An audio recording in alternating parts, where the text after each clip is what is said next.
Home Show. Judy from Pasadena has a question about orange blotches. Yeah, these right here, take a look at this picture, Tom. These are popping up all over her ceiling.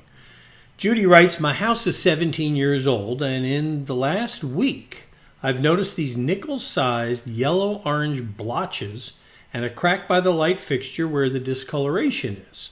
He said, my handyman says he believes it's aged paint and recommends it be painted. The ceiling is just inside my front door facing west, if that has anything to do with it, so it does get a lot of light. What do you think, Tom? I think he might be onto something because it looks like the paint is just aging, and light will do that too. Paint will eventually just wear away.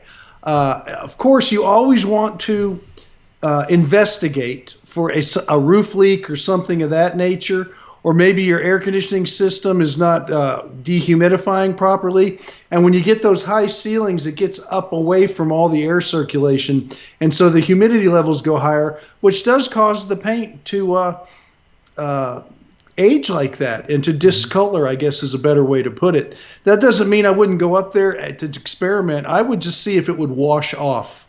Now, it's really high. I don't want Judy to get on a big, tall ladder and hurt herself. But if you go up there and you take a little bit of Comet on a damp sponge and just wipe it down and then dry it off, if you take it off the surface of the paint, then maybe it just uses a good cleaning, or quite frankly, a new ceiling paint would probably be the answer. But even if you paint it, you still have to wash it first. But if it washes off, it probably has nothing to do with a roof leak or anything like that because it's on the surface of the paint. It's so distributed across that area that I find it hard to believe it's a pipe or something like that that would be causing that widespread a problem.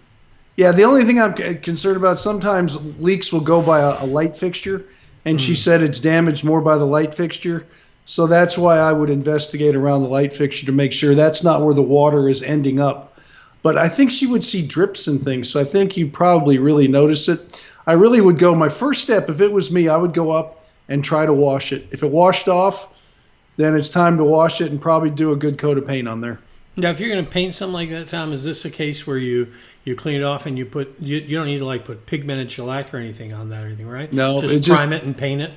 Yeah, if you call Rudy, right? I talked to Rudy the other day. He's going to come do my lawn furniture. But he said, yeah, I got to wash it down. We got to prep it real well.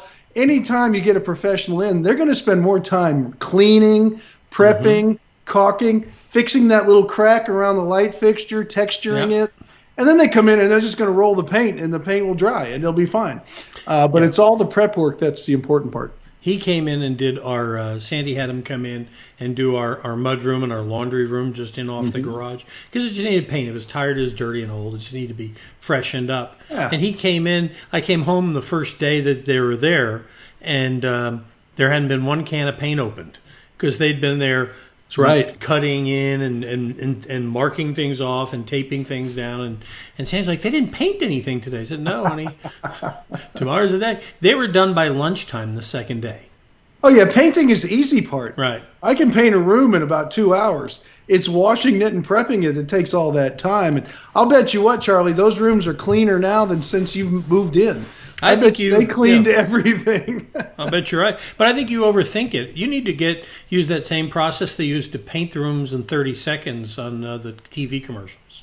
Nice. Okay. All right. You got a question? We can answer it in less than 30 seconds, but probably won't. Visit HomeShowRadio.com. Click on the Ask Tom button. Fill out that form. Send it in. We'll answer it just like this, and then we'll post it. We put them on our YouTube channel, our HomeShowRadio.com website, and our Facebook page. If you're not following us on Facebook, we'd sure appreciate it if you take a minute and go there and like us and follow us.